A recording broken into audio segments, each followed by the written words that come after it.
Hello, everyone, and welcome to DroneNation episode 2 for the season here tonight. I'm here with my usual co-host, Marcus Crawford, and we got a couple special guests joining us later in the show.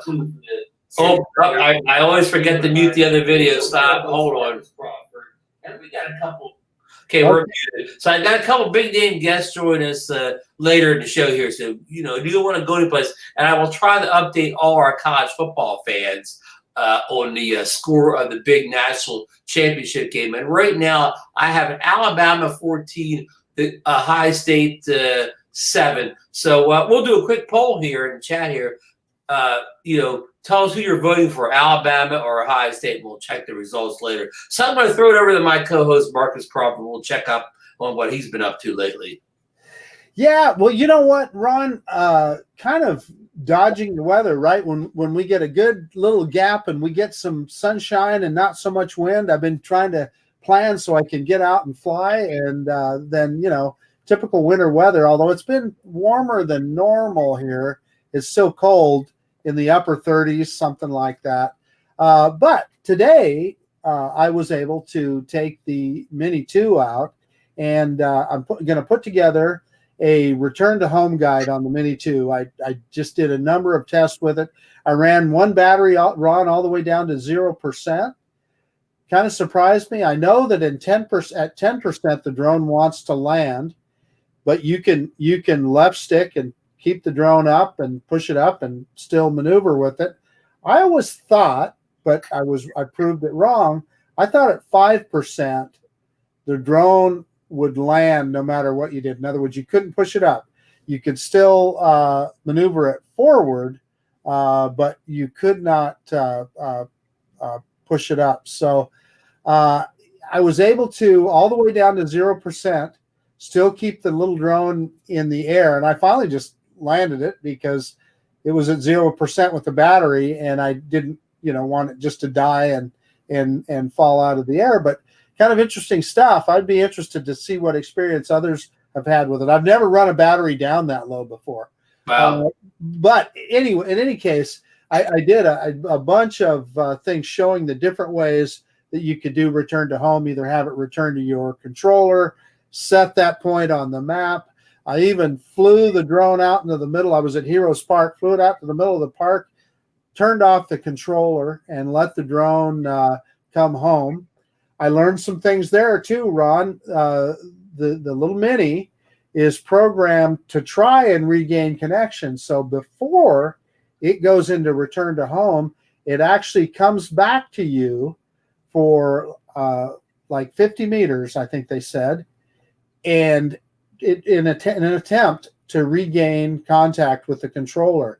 That's interesting. Yeah, it is interesting. So like if you flew it out of range, it would automatically come back trying to get into range. Now, if it still doesn't get a contact with the controller, then it goes up to its return to home height and comes back. So in any case, it was just kind of fun messing around with that and experimenting. I'm going to put all that into a video. That's going to be a lot of editing, but we'll get that done soon. That sounds like a really good video, upcoming. So, well, you had a busy time of it then. You know what? Ron, Ron and I were discussing this before the show, but you kind of plan your day, and all of us that go out and fly drones, and you kind of think, okay, this is something, it'll be, won't take too long, but you end up spending a whole day just with, a drone flight or 2 drone flights, something like that, and all the planning and your gear and everything else. Right. Hey, while I got you on the topic of that Mini 2, I got a question from our good friend Johnny Drone Flyer. We were talking today. Johnny asked me if the Mini 2 had hyperlapse video on it.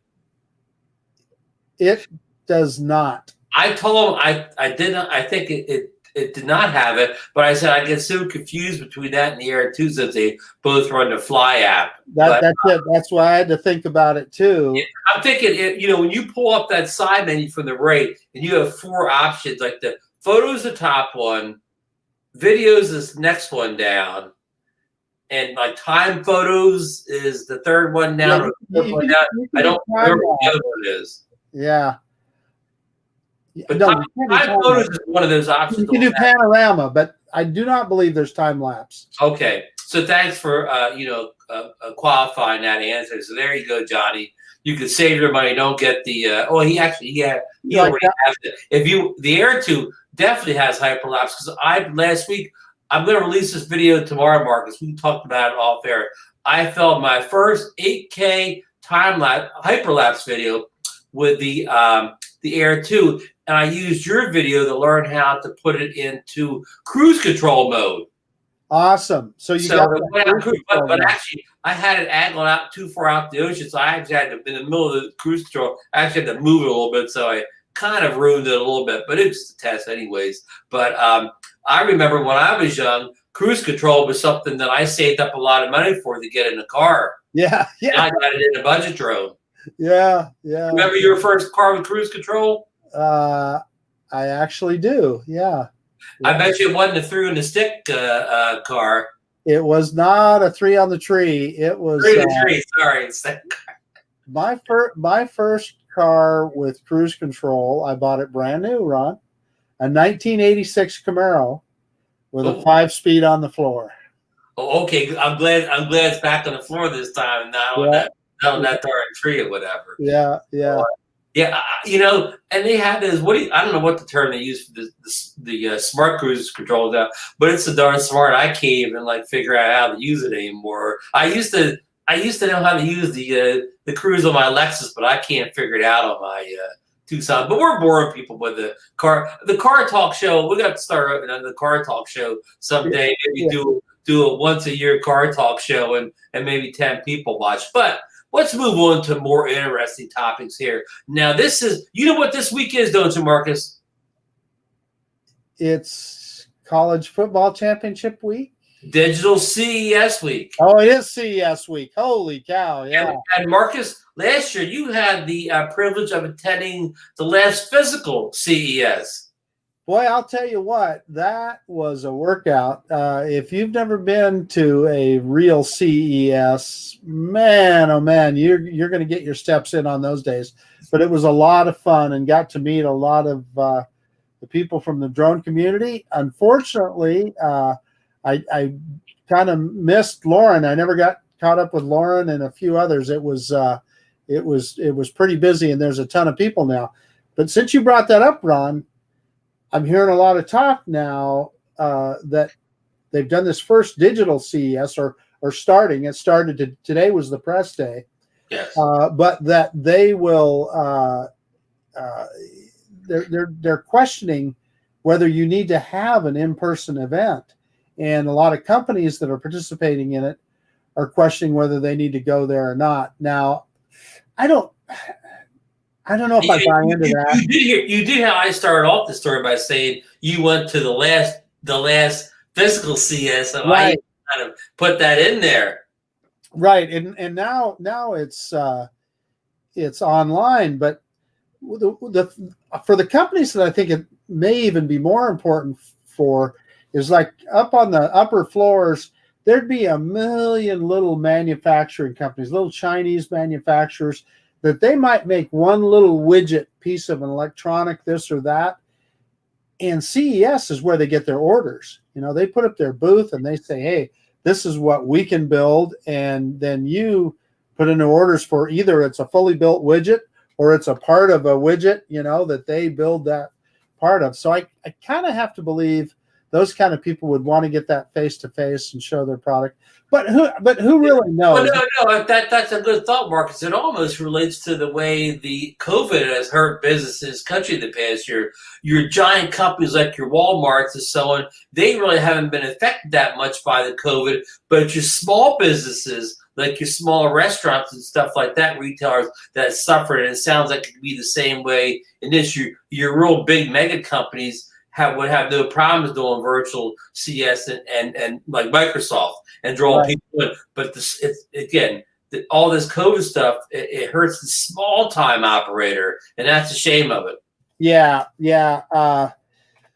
Just the size of some of those displays, Ron, would blow. I mean, we're talking about the drone displays. And by the way, Lauren mentioned it here. DJI is not participating this year because it's not a physical event. They like that.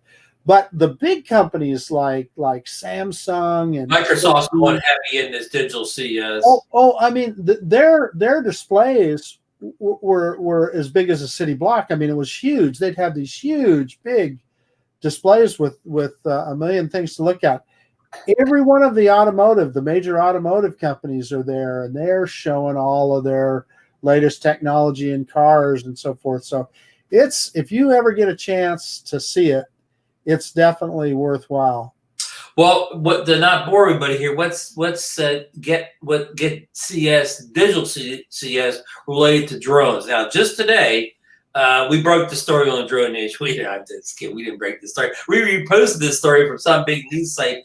The Skydio X2 won the Best Innovation Award of CES 2021. And to refresh everybody's memory, the Skydio X2 is their enterprise drone. And I have no idea how much the thing costs, but I'm sure it costs more than all my, drone room full of drones costs all added into one. So, did you see this story? You have any comments on it? I didn't. I just saw the headline, Ron. I didn't really read the story, but obviously we know that is basically it's a Skydio 2 that they built into a folding drone, and that is got different cameras on it and so forth. Infrared, controller for it. Right. Rather than the Anafi controller. The Anafi controller to accommodate commercial operators. Yeah, and you're right. I'm sure it's an expensive deal. I hope that they don't forget about us in the consumer world. You expressed it years last week that they may, move more over to the enterprise field. Yeah, and you and I both really a lot of people got the Skydio 2 and they immediately sold it. I don't know if that's because they could make money off of it or just because it wasn't the Mavic 2. Exactly. It really is a different drone. It fills a different niche. But I got that thing out the other day and I just had more fun flying that drone. It is an amazing piece of technology with just a phenomenal camera on it. But my hope is that Skydio keeps giving us more consumer products. It's nice to see they got recognized at CES also. So our other CES related topic here is Autel. They've actually, and this story is posted on the DroneNation Facebook group. Autel's actually announced that they will announce new products tomorrow, which is the 12th, the first real day of CES outside just the press event. So we don't know what these products are, but we have been guessing about a EVO 2 smart controller. We've been guessing about a Autel EVO 2 Mini or something like that. And of course, I'm sure they're going to hype up their new EVO 2 Care program as it's new tomorrow, even though I think that's been official for a week now. But I'm going to throw it to Marcus in a minute, but I just want to give a program reminder. If they announce anything worth talking about tomorrow, Marcus and I will try to make a live show, probably at night, because we got a lot of the night shows going, but we'll probably try to break in during the day at some point and get you up to date. Now, if they announce nothing but the Care program or something like that, you won't see it. But they announce new hardware, they'll probably see it pop up at some point during the day. Just keep a watch in the DroneNation Facebook group for alerts or whatever. So let me throw it over to Marcus. We'll get his thoughts on what Autel's up to.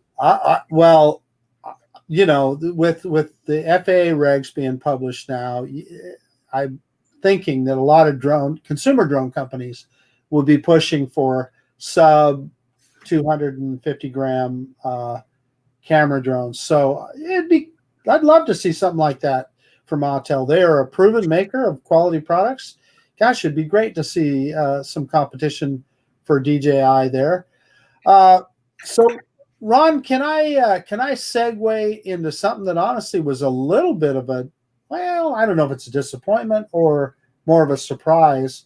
The Sony drone that we heard about today. Good story.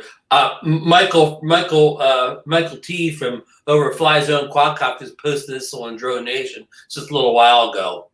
Yeah, and then I saw Geeks Vana's little bit on it, and basically it's a professional drone. Now you and I had watched Rick Smith's Drone Valley program, where he showed that Sony had made patents for a little selfie drone. Well, evidently it's not that. It couldn't be further from the truth. And let me eat crow here. I poo-pooed it as a selfie drone last week also. Well, so you and I both did. Yeah, we both did, Ron. But it's a big professional camera drone that will hold their alpha mirrorless camera on there, and it's typical of those commercial drones. I mean, you saw them putting that thing together. It's foldable, so maybe, but boy, they take a big suitcase out of the back and they unpack it and stuff. And I'm sure it's a phenomenal piece of equipment, but it's probably not really a consumer drone. Yeah, right. Yeah, right. So we went from thinking it was like a $500-600 pocket drone to now it's like how much $5,000 to $10,000 professional rig. And Ron, if you looked at it, it looked very conventional too. I mean, I don't see, there was nothing, no new ground broken with it, other than Sony says that it's smaller than similar rigs that can carry that full-size camera, and it probably is. And I'm quite sure that there are probably some professional cinematographers that are excited as heck for that thing. Yeah. I'm sure Sony's innovation will not be in the drone performance or size of the product. Their probably breakthroughs will be in the camera technology in the drone, because that's their specialty. Not only is their specialty, they probably make the best image sensors in the world. They sell to many other big camera companies the image sensors. So that's well they will probably innovate and be in the lead in the industry. And it does have a built-in FPV camera on it, so it looks to me like it's designed for a pilot and a camera operator, which makes sense for like a professional rig, maybe filming movies, TV, commercials, anything. Yeah, right. And if you looked at the camera rig on it, the gimbal, it looked like it would spin 360, so it could point that camera wherever it needed to look at. And it looked like it was really fast. They were chasing the car with it. Marcus, do you think they'll have any horizon tilt issues? Ron, you just touched on my biggest concern about the Fimi MIni. Yeah. Sore subject. Hey, before I want to segue back to Autel for a second. I just recently ordered the quiet noise propellers for the Fimi that the EVO 2 that was announced not that long, and I got them in, and I have a video come up soon, but they it wasn't that noisy to begin with, but they do seem better, and the drone seems to fly a little bit better with them. So that's the early thing. I don't have them handy, or I'd show you. I don't want to waste 5 minutes like pulling them off the drone, but they're more, they have like a straight cut to them rather than just like a rounded edge like the other ones did. But I'll have more information that coming soon. But so far they'll go. But while we're on propellers, our friend Russ over at 51 Drones just posted a video, I think in the last, say, 24 hours, where he ordered the master AirScrew props for the Mavic Air 2. And as you all remember, the Mavic Air 1 was like kind of probably the worst propeller noise of any drone ever. And Master AirScrew saved the day with quieter props for the Air 1. But apparently he had a lot of issues with his Master AirScrews for his Air 2. He said that... Can I stop you right there, Ron? Go ahead. I just wanted to back up before you got off of it. When they first came out with those props for the original Mavic Air, if you might recall, they had problems with those, that they had to give you instructions on how to readjust the ESCs. Oh, I forgot about that. Forgot about that. That's a good point. But anyway, go ahead. Anyways, Russ, he didn't think the edges were finished right, and then he demoed it where he put the Air 2 flat on like a surface, and he just started the propellers up without lifting it, and the drone eventually just wobbled itself all the way around or whatever, back and forth. And he tried it with they gave him 2 sets. He tried them with both sets, and he did some other things. And one play he even did like a wheeling popped up in the front. But yet I saw Matt Cundiff post in DroneNation right before we came there that he has, he called the orange props, and he seemed to love them. So I don't know, maybe Russ just got a bad pair if Matt's are working fine. Can I ask you a question, Ron, that I never understood about people that buy aftermarket props? And I'll preface that by saying I've never owned or purchased a pair of master AirScrews in my life. Not because I don't have anything against them. I've just never done it. No, me either. Nor do I. But quite frankly, I didn't find anything wrong with the props that the engineers at DJI designed to engineer with the motors, with the ESCs on the drones that they design and build. Now, Master AirScrew, are they building a better product? I mean, obviously Matt's worked good, but I just, to me, it's a solution looking for a problem. Yeah, I mean, I can only I see is they seem to have helped a lot of people. I didn't own the Mavic Air one, but they seem to have helped a lot of people out with the noise issue. Right. So that's a big miss on DJI's part that they did not come in and offer a similar type upgrade on the prop before Master AirScrew had to swoop in my opinion, my humble opinion. Right. Yeah. And so Bill, Coast to Coast Drones, is talking about what he had to do. He was one of the first guys I knew that had them. He made a great video on it. Yeah, he made a great video with his original Mavic Air, and you had to adjust the pitch in the app and so forth. But yeah, I mean, I don't know. Like I said, yeah, I just haven't had any problems with the ones that DJI included in the box. Yeah, I agree. I don't think there's anything more to say on that story. I think I mentioned this already. Wrote this down that Autel EVO 2 is going to have a care program similar to DJI. I don't know if it's officially been released yet, but I'm sure they'll talk about it tomorrow at CES. So the last story I really have on the list here is just like a footnote, really, because you and I aren't FPV guys in particular. But this was posted by all the big news outlets in the last 24 hours that they found DJI's website in China had the V2 goggles on their Chinese websites. They were for sale already. They were $569, and I believe the version 1 goggles were $529. And it's a price increase, but I think it's warranted because from what I understand, the V1s did not come with a battery, and these do come with a battery. So I could see why that warrants the price hike. Did you see the story, Marcus? I just saw the headline. I didn't read the story. Hey, I want to answer Matt Cundiff here. Let me get it on the screen here. Here, I think I got it. Okay, here we go. Matt, listen, I totally get it. I buy a lot of stuff too, so that was not criticism at all. I can appreciate. Hey, we all like tinkering with our stuff, so I totally get it. Read another comment. I'm going to take care of a little behind the scene business, Marcus. Start reading some names off in the chat for me, please. Well, we got Bill from Metro Drones here. We've got Artco Drone Solutions. Michael from Fly Zone Quadcopters. Time to Fly is here, and of course our good friend Matt Cundiff, and then Michael Wright. Welcome, Michael, all the way from Texas. He's been building snowmen. I hear they've been building snowmen in Texas. We're gonna have a weather report here in a few minutes, Marcus. Okay. Greg Pittman is here, and Doc Murdoch. Welcome, Doc.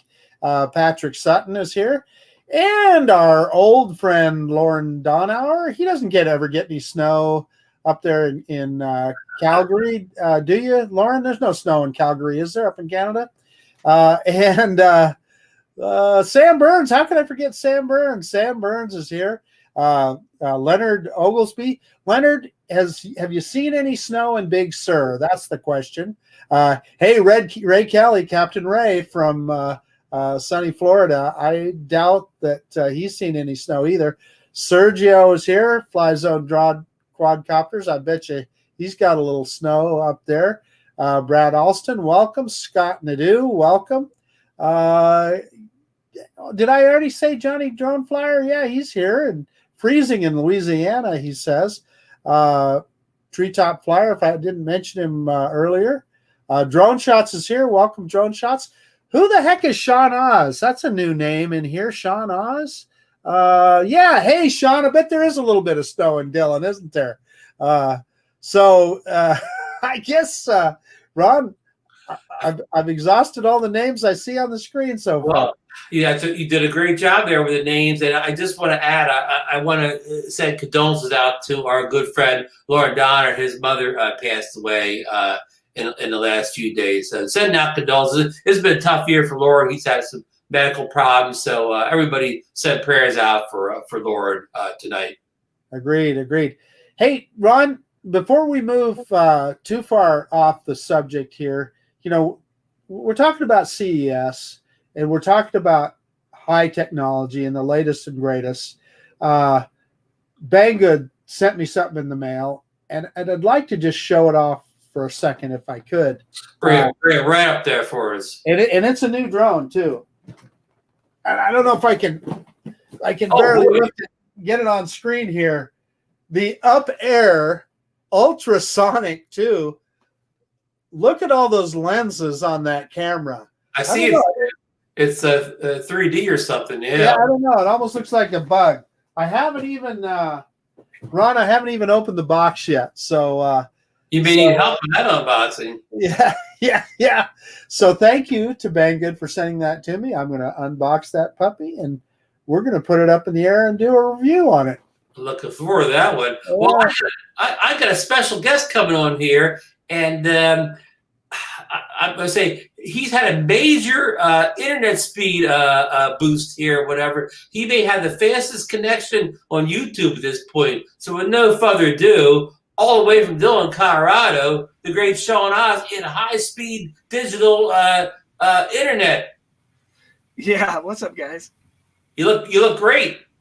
Oh, I appreciate it. Hopefully, we this internet boost gets rid of that vocal lag I had. I'm trying to figure all this stuff out for live streaming. You know, I've got the camera. I'm using an actual DSLR camera and a real microphone here, and it all streams in. But one's through audio and one's through HDMI. And even though I've gone through and synced them, if I share something through StreamYards, they almost always get off, and it looks like I'm some old kung fu movie.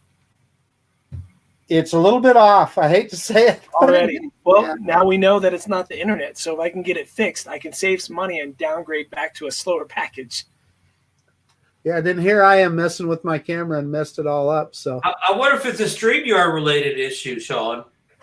I think it's just because the audio is coming in separately than the HDMI, and there's a delay on one. But I've gone through and I've tweaked it, and I keep trying. I just keep not getting it right. And sometimes what's really frustrating is sometimes it's perfect, and then I'll share something. You know how you can share your screen on StreamYards? And then when I come back from that, it's way off. So hopefully it's not too great.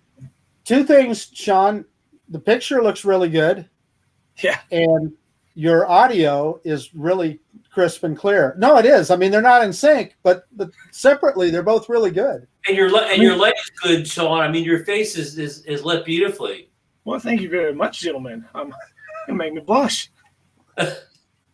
Let me try something real quick and see if it changes anything, and then we can talk back about drones. Okay. That's why everybody's here. Maybe you can get up with Lloyd and Mel over there. I think they do a lot of stuff over on their channel with different things that you're talking about. Yeah, so I've got to tweak this one more time because I don't know if you can hear the changes that are happening. Oh yeah, we can see them and hear them both. Yeah. Yeah. Okay.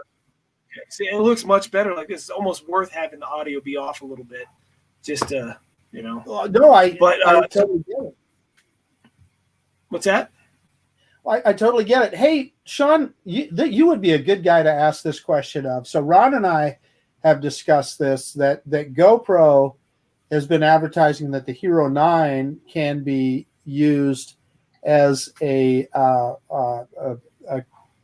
computer camera, a live stream camera. Have you ever used it for that? I mean, just in a situation like this on a live show?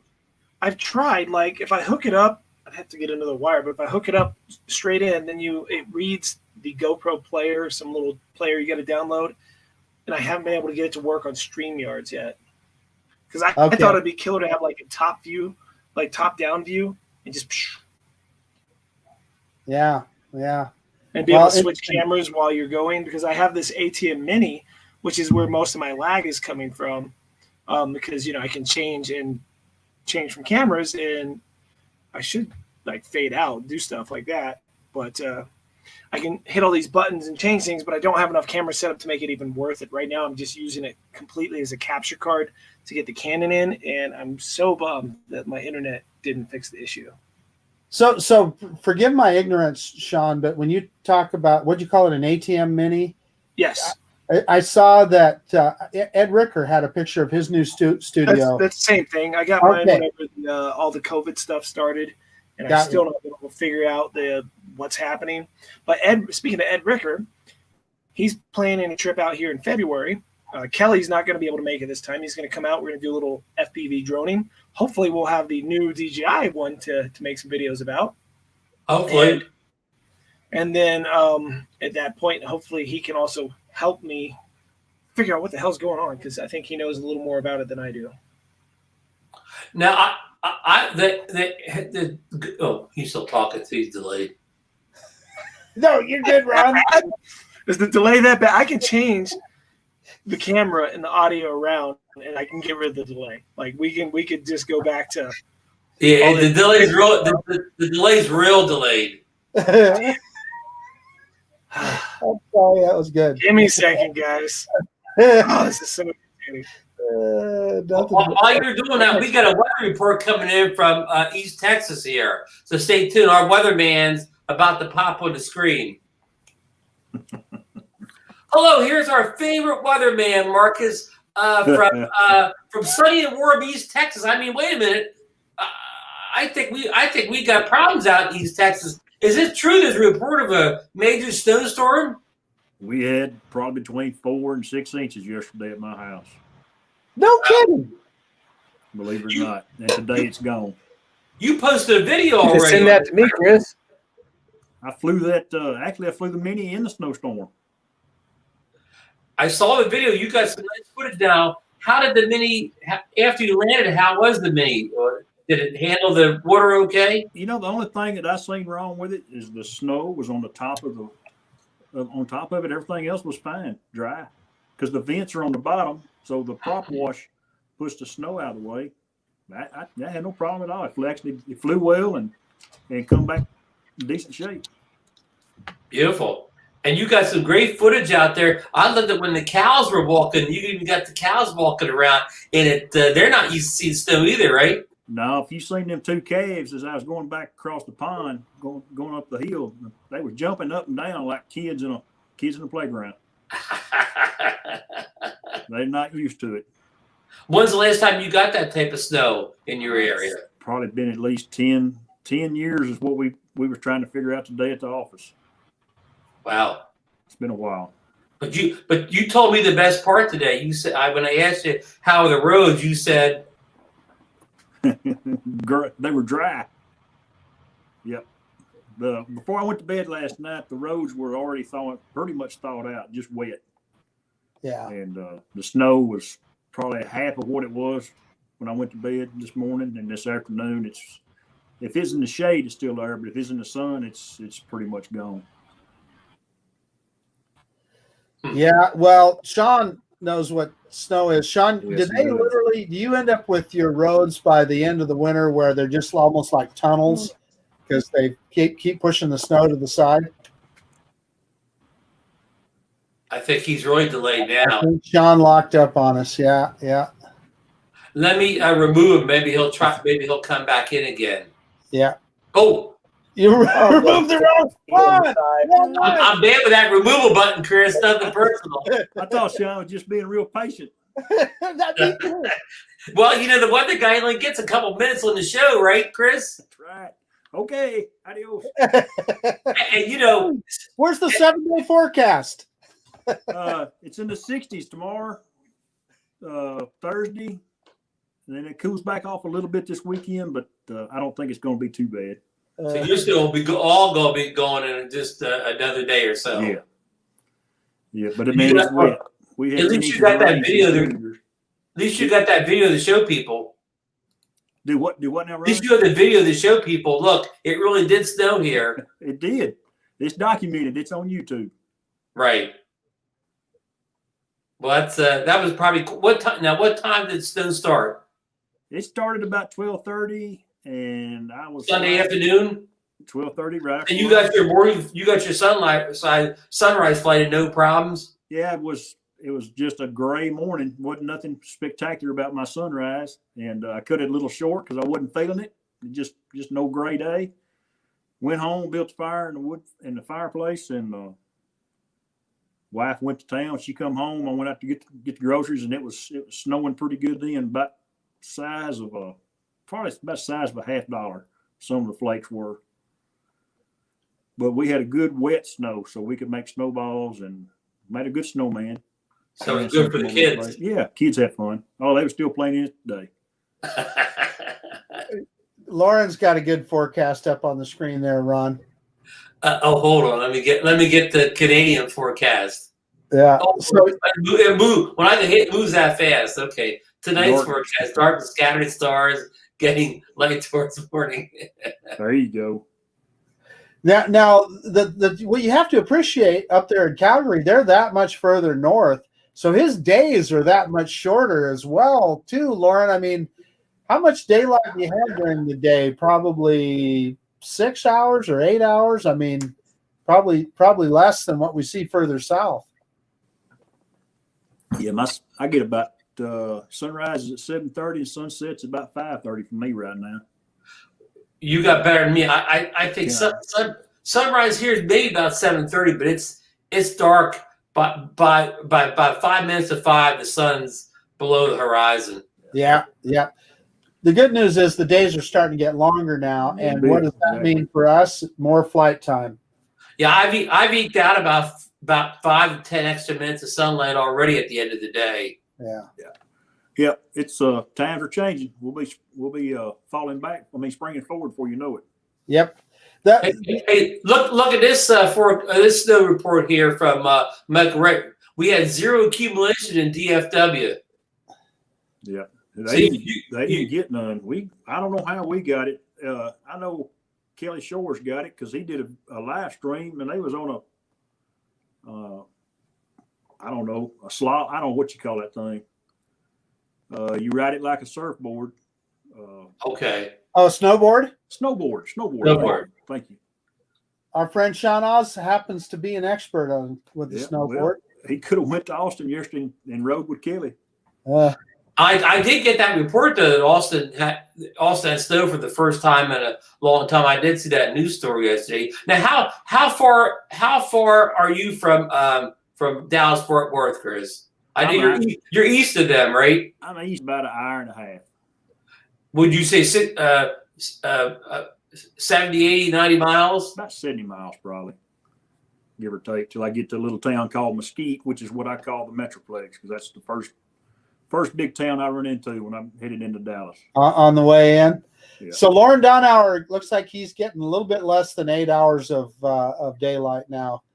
Sunset at 4:30, sunrise at 8:45. So that sounds about right. And the further north you go, the shorter those days are, to the point that I know up in Alaska and stuff. Heck, it just gets a little dusky in the middle of the day. That's about what it looks like, and the rest of the time you're in darkness. Yeah, it's pretty. That'd be a weird feeling to be at midnight and the sun's still up.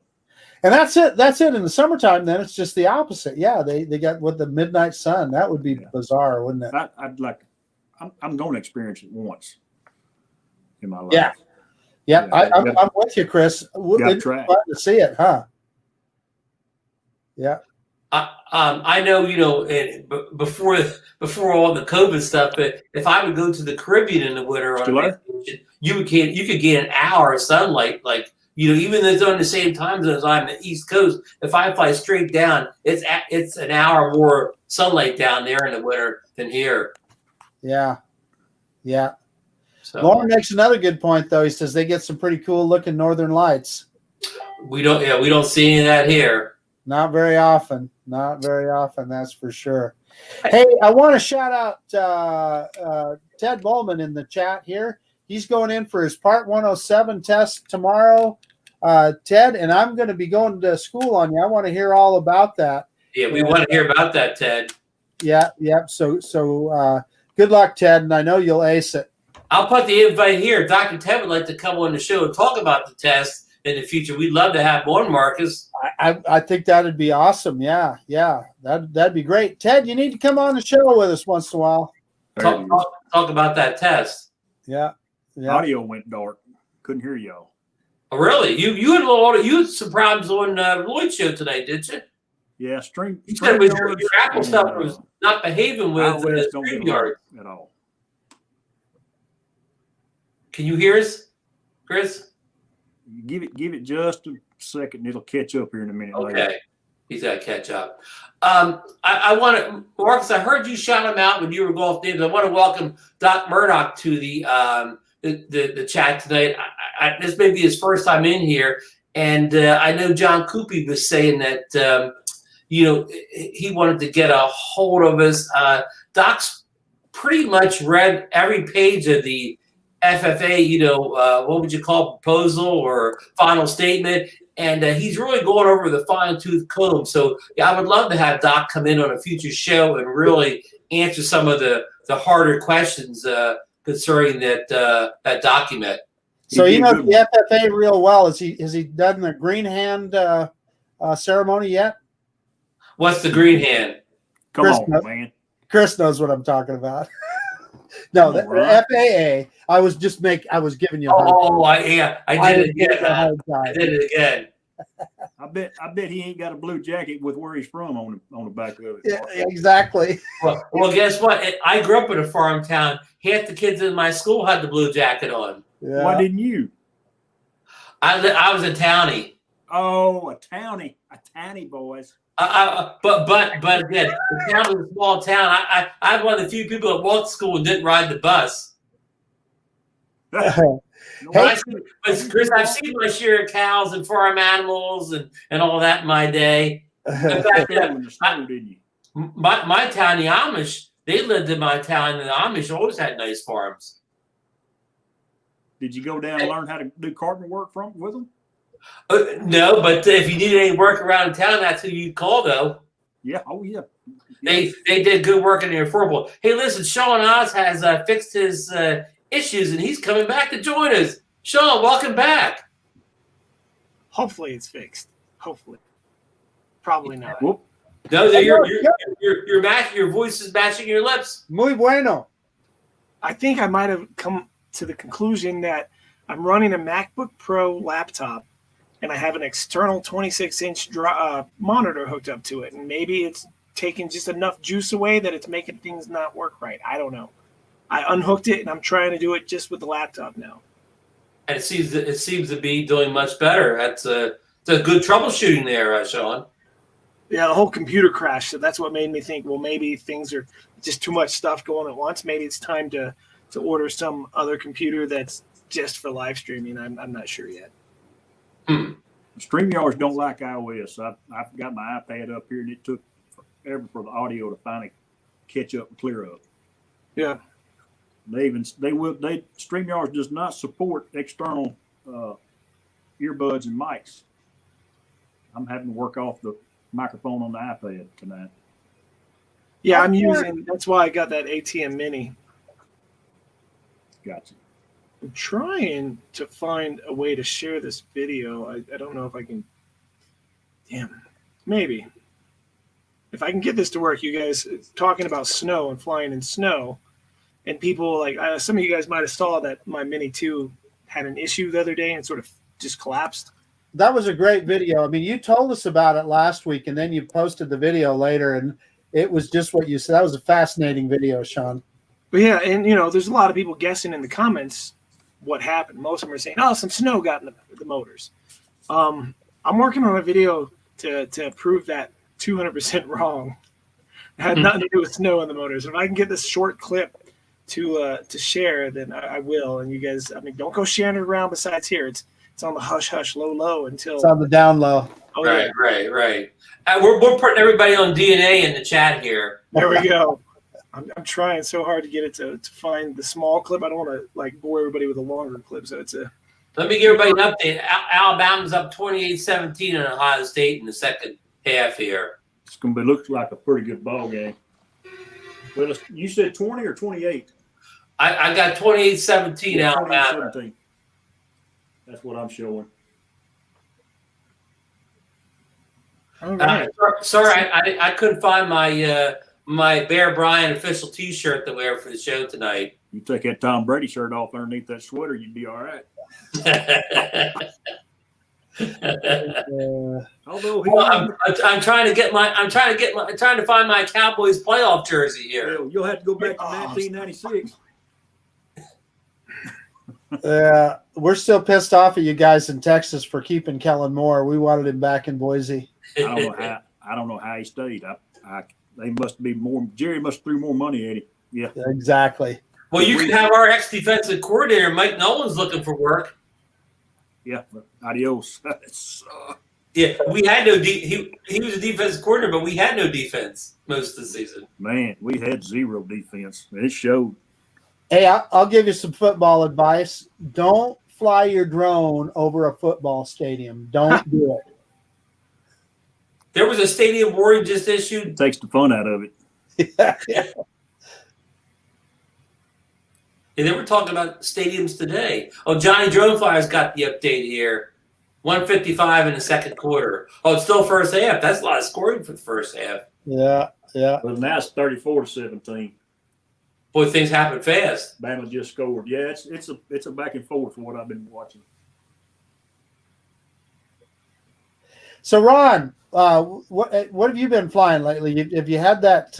We've been talking about Autel. Have you had that big orange Evo 2 Pro up in the air lately? I had the Evo 2 out the other day for some Sureflight. I was testing out. I mentioned earlier, I was testing out those new quiet props on it, and it seemed to work good. I mean, it's a quiet drone for aside the quiet drone, anyways. But they did seem to fly better. And like most of the time, I'm flying the camera drones. I'm kind of just pushing around the sky. I'm not flying. So this thing, I actually taking the sticks, and I wasn't even looking at the FPV. I was just flying figure eights and really flying it like it was a toy drone or whatever. So, and it flew real well, but I never flew it with the other props like it was a toy drone. So, I don't really know, but it seemed to fly real good with them, the low noise props. Yeah. And we didn't cover it. I want to talk about this a little bit while Sean. If Sean gets this video up, we'll discontinue the conversation. But we got some news on a couple toy drone, kind of wannabe toy drones moving up with the Fimi MIni, which is not officially announced. But if you talk to representatives from Fimi, they're not denying that it's coming out. They're kind of confirming it. And the second one, we want to talk about that C-Fly Phase 2, which is a real pride. Captain Drone actually reviewed it already. And our friend Tracy posted a video on YouTube about it also. I actually have been in touch with Fimi about that Fimi MIni, Ron, and essentially they just said, hang on, we're not going to tell you when it's coming out. You'll see it when you're going to see it. So, they didn't tell me much, but the way they talked about it, I believe that it is the real deal, and so we'll eventually see it. And what do you think, Ron? I'm thinking that drone.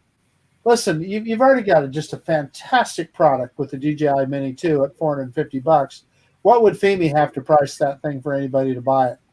I'm going to say it's going to have to be significantly less, $250, $300 at the most. But we'll see, and we don't know the capabilities of it yet. We're just guessing all the specs. I mean, we're guessing under 250-gram drone, because that's probably going to be what everybody's shooting for with the new proposal. I'm with you. We know. It's got to be $100 less than the Mini 2, or it's got to have features the Mini 2 doesn't have if it's going to be the same price or higher. The other thing, Ron, is I'm concerned about quality and camera, etc. I've owned a lot of Fimi drones, and from the Fimi 4K drone that looked like a Phantom to the Fimi A3, now to the X8 SC, and they all have problems. The drunken horizon, as my friend Sean Oz would call it. Okay, well, let me shut up and let's see Sean's video. Yeah. Okay, so we were talking. Some of you guys, I know Marcus, you've seen it, the one where it fell out of the sky. Right. And like we were talking about, some of you guys in the chat know about this video. I'm flying around. It's cold. It's windy. It's not as cold as it has been when I've flown before. It's definitely been colder. It's been snowier, and it's been windier. But I'm flying, and it just out of the sky. So everybody's commenting in the comments trying to figure out what happened. I've actually had a few people reach out to me and tell me that after this last update, their motor stopped working and it fell out of the sky too, and they did not live in snowy places. So I'm not sure if that's something going on or if it's just a coincidence or what, but DJI is looking into it. I've sent my Mini 2 back for them to check out. So I thought since it was going back anyways, maybe I'd really take a couple clips and share if the snow messes the motors up, because I've flown in snow for years now. Especially where I'm at, it's not a very wet snow. It's not very sticky. It's very dry and fluffy. And when you're flying in heavy snow, your props are spinning, and the snow sort of goes into this vortex around it. And typically when you land, there's not a drop of water or snow on your drone. Chris, if you flew the other day, you probably can agree with that. The only thing is our snow was wet, Sean. Really then you wet. probably had a couple drops on your And I had, drone, I bet. the top of the bird was wet. But it wasn't a ton, I bet. No, but it was wet. So where I'm at, that snow doesn't melt. It doesn't become liquid again until probably April, right? So I went out and I did this. I'm gonna you got to make this full screen. Okay, let's see here. Unless everyone's gonna lie, let's leave it so everyone can see your reactions.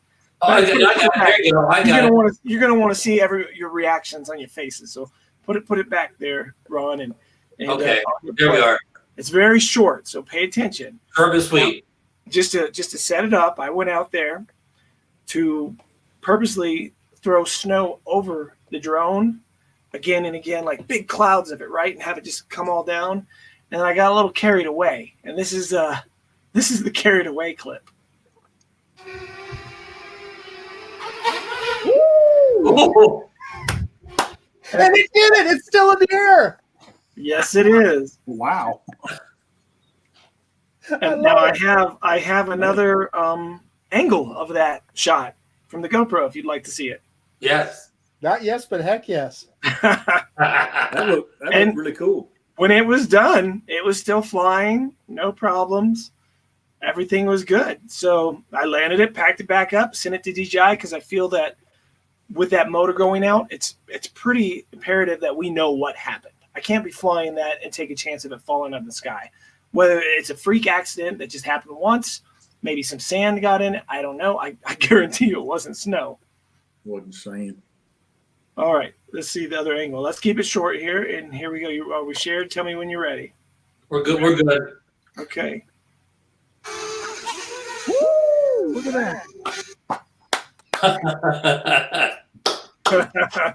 The Mini 2 is a beast. Now, let me just put a little disclaimer. Do not try that at home. Do not try that at home. But yeah, I mean, I was really impressed. I threw a bunch before that. I knew that a bunch of snow and the motors wouldn't seize it up. I was very comfortable with that. I've done this for a long time with the snow, and even just from the test prior to that, right? No big deal. And then, like I said, I started getting a little cocky, and I took a big old shovel full and just threw it at it. So, but she came through with flying colors. Yeah, right. She did drop in elevation a little bit. Yeah. And it did get a couple error messages on the app that said, what did it say? I can't remember what it said. But I landed it and warmed it back up, and it needed to get back up to temperature after that before it flew normal again after that. The warning probably said like blizzard alert. Yeah, something like that. Like it probably said, "What the heck are you doing?" Yeah, I was going to say WTF, 3 letters. Yeah, right. There you go. I censored myself. I know you did. On my channel, I would have blabbed that out. Well, yeah. Marcus flew a drone one time and told him what gale. He got up too high and said gale force warnings. Oh yeah, though that was that was the original, the 2018 version of the X8 SE. Yeah, that it would yeah, they had problems with it. Yeah, and it said gale force warning right there on the screen. I'm going, I'll be darned. And didn't you say it wasn't even particularly windy that day? It wasn't even a windy day. Yeah. Yeah.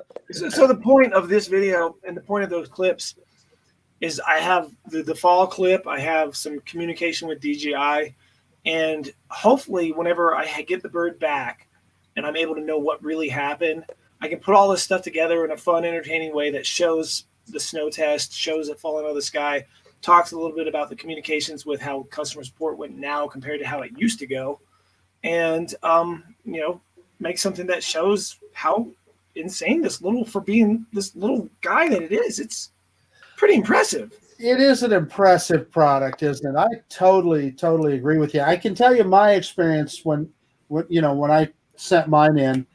I had the drone back within 2 weeks, and it was just great communication and no argument from them. It was their customer service. To me, I've heard people that haven't liked it, but it was sure top notch that I saw.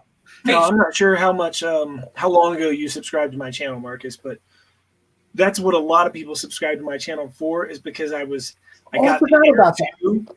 Yeah, I know what you're talking about. Yeah, the controller wouldn't sync to the drone and just beeped and beeped and beeped for like hours. And then I was on the phone with him for 2 hours. The guy had no clue what was going on. I figured out myself how to make the beeping stop. And it went back and forth to the point where the videos blew up and got thousands of comments about hating on DJI support at the time, to the point that the head of support in China called me up and had a one-on-one with me. Originally, somebody tried to pay me to take the video down. I said, no, that's what happened. Sorry. You give me $400 and you're going to make me take the video down. So that's me. Whatever. Right. The truth is the truth. So instead, what we agreed on was to take a lot of the comments, and I put together a bunch of them in question forms from 2 different videos. I mean, I think between them there was 50,000 to 100,000 views on them or something. And so I took a lot of those questions that people had in comments and hate that they had about it and phrased it all into an interview. And she was willing to do a phone interview with me where I recorded it live. And then I edited it and put it together. So it's up there. It doesn't have a ton of views. It's only got like 4,000 or 6,000 views. But it's a one-on-one with the head of DJI support in China on what the problems with customer support had been, and listening to our complaints as well as what they're hoping to do in the future. And it's been the Air came out 2 years ago? Is that about right? Yeah. I think it was early 2018. Yeah. So far, I've actually reached out to them mostly through email and through Twitter on this one of all places. The May 2, first week in November of last year. Okay. No, you're talking about which drone, the Mini 2 or the original Mavic? No, that was the Air 1.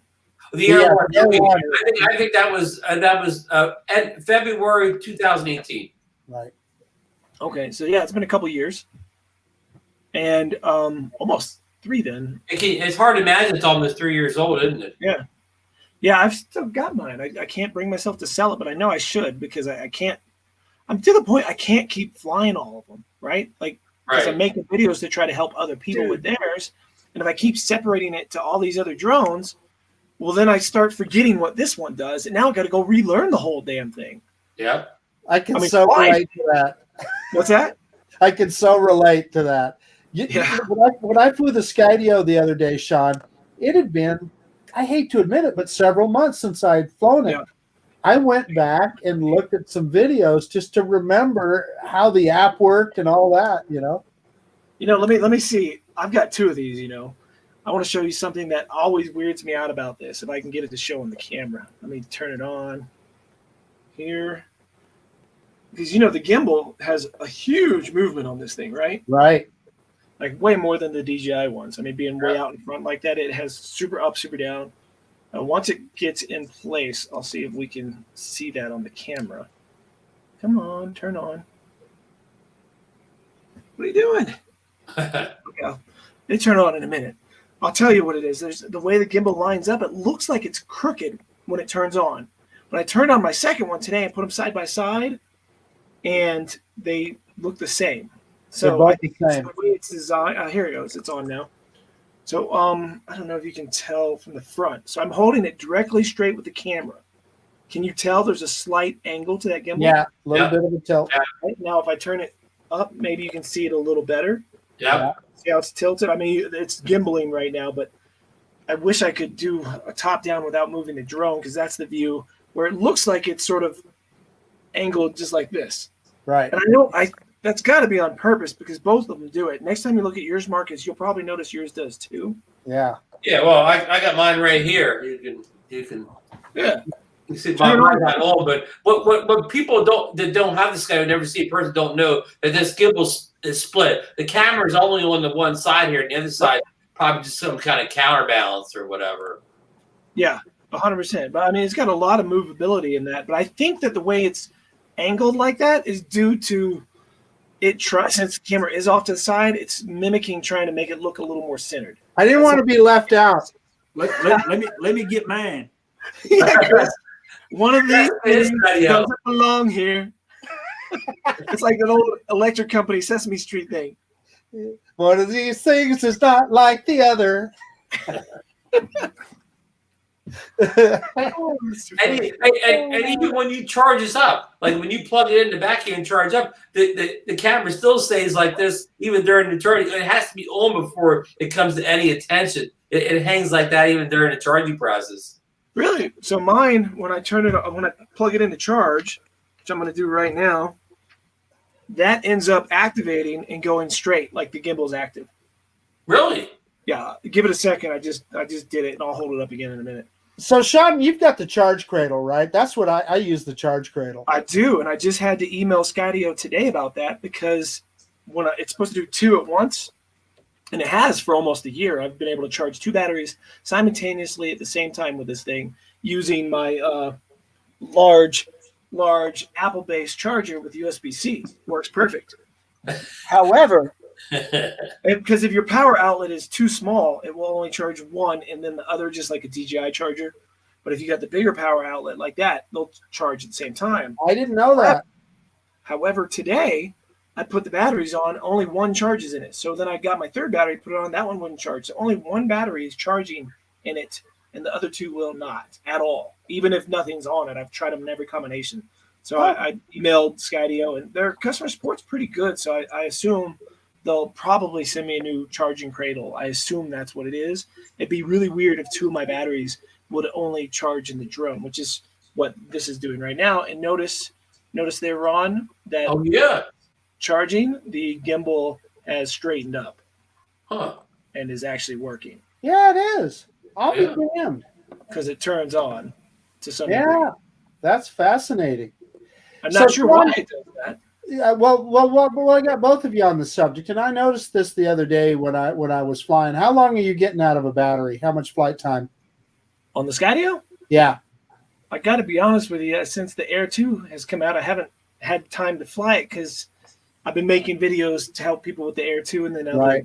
the E2. But I think I'm getting somewhere between 18 and 22 minutes, if I remember correctly. Yeah, I don't think I'm getting that much. I'm of course, because I'm always heavy on the throttle, but yeah, I mean, I think I'm more like 15, 16 minutes.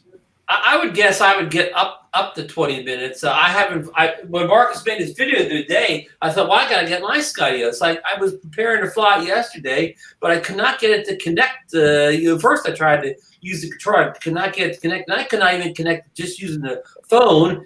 And then I got my iPad mini on and connected to the iPad mini, so I knew there wasn't a problem with the drone. So I had to basically delete the Skydio app on my phone a couple times and reboot, put the information from the inside, and I finally got it reconnected to my phone again so I could use it with the controller. But that was, by the time all that was done, flying was not an option then. I'll tell you, still to this day, the only downside I have to this drone is that it is a Wi-Fi connection to the remote. Oh, you're right. Yeah. If it wasn't that, even if it was a better Wi-Fi connection or some other kind of form of connection. All right, Chris. Sit there, Chris. Well, I don't feel like that no more. I knew you were working on something there. I saw him smiling. But well, you heard our news story on the show that the Skydio X2, their new their new drone, their what I want to say, their commercial drone. Commercial drone. It already won the CES award for Best Innovation Award. Yeah, I've heard that. And I still don't think they're going to be abandoning the consumer market at all. I mean, companies are able to do more than one thing, because if that was the truth, then DJI would only be working on enterprises, well as what is the other big one they make? I can't remember the name. Matrice, that's one, right? Yeah, the Matrice. Enterprise, yeah. I mean, and they still make plenty of other consumer ones, right? So there's a market for them to make money in the consumer base of this.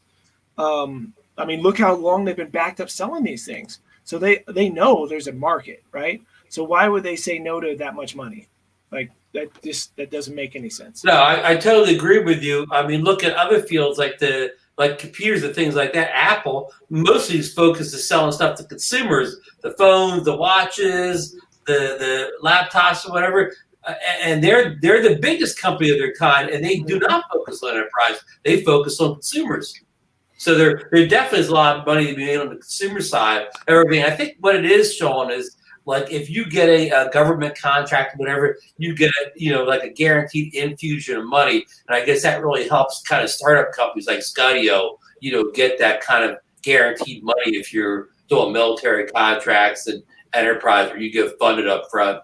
And I hear what you're saying, but Skydio was sold out so quickly and backed up so quickly, they had guaranteed money already. So I don't think they did it because it's guaranteed money. I mean, maybe a little. Obviously, money's money. But I think maybe they did it because it will let them widen and build their company larger and branch off with maybe 2 markets. And there's nothing wrong with that. If they can pull it off, they actually have someone that runs this side, someone that runs that side. I'm all for it.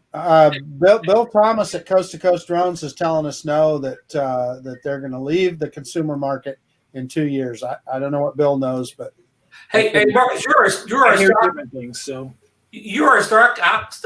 stock market expert. Is Skydio still a proudly held company? They are a closely held company. You gotta just figure at some point. I know that there's a number of angel investors that. Are they at a point in their business where it's all angel investors? They are, and I can imagine there's a lot of money flowing into them. And instead of IPOs now, a lot of companies are doing now what they call SPACs. And if you guys want to get into the details of finance, but a SPAC is a special purpose acquisition company, is what that stands for. It's a company that's just created just to acquire other companies. And so that's how a lot of new startups are going public now. They'll merge with a SPAC, and that's how they become a publicly. Then they change their name to whatever that company is, and that's how that works. But listen, what we know is it's a capital intensive thing. So surely they'll be trying to raise money at some point, and surely they can in the tech industry. So we'll see something eventually, but only those high finance guys knows when that'll happen. Let me ask the panel this question: do you think the new FAA regulations will scare anybody out of the consumer market? Any manufacturers scare any of them out of the market in the next couple of years? Do you think they'll just work around these new regulations and go forward? I don't think so. I think they'll probably sell them up until the week before. Yeah, and they're going to come up with We'll see some solutions. I always like to think positive. And if you think about it, the Skydio, the way we fly it right now, hell, it's illegal as it is, and everybody's flying the hell out of them. I mean, line of sight when you're flying with the beacon. Sean brought up a good point. It's probably not illegal as far as line of sight because it's hard to fly beyond line of sight. It is hard to fly beyond line of sight with the Skydio because of the Wi-Fi. It really is. other than the fact that most of the time or often, if when you're using it for action sports, etc., it's off to the side of you or it's behind you. You are not looking at the drone. You're focused on that mountain bike or your snowboard or, in my case, an electric bicycle or whatever it is. And the drone is following. I mean, that's why you get it, because those autonomous features on. Well, sure, that's the best. That's the best picture. Yeah. Well, that's So anyway, the point of it is, if you read the FAA regs, they say you got to have eyes on that drone at all times. Well, I don't know how you do that with the Skydio. Of course, isn't the CEO of Skydio now on that big advisory board for the FAA that helps mix up the rules and regulations? Yeah, I'm pretty sure his name's Adam, if I'm not mistaken. Adam Rye, I believe. Yeah. Oh, yeah, he's on there. So they must not think that it's an outlaw company, or they would not invite him to be on the advisory board. Well, Ron, the point that I'm trying to make is there's so much gray area with those regs, and it's so hard to take them literal or know what is what. And Ron, you mentioned it the other day. If the FAA really wanted to stop that, they would stop companies like Skydio from selling their drone, and they have not, right? So, so I guess all I'm saying is this stuff is going to get shaken out at some point or the other, and it is now on there. It says wait times for new registrations between 1 and 2 months for Skydio. I've heard people that are getting them even as soon as 3 weeks now, Sean. Wow. Yeah. It's between 1 and 2 months to get a Skydio at the moment, or at least that's what they're claiming. If you get it early, great. Someone was asking in the chat, so I just wanted to clarify. Yeah, and they and that they'll get current. In fact, at some point, I mean, the pandemic has played into that too, right? I mean, it slowed it down way far. I mean, they closed. I mean, they got closed for a while. Right.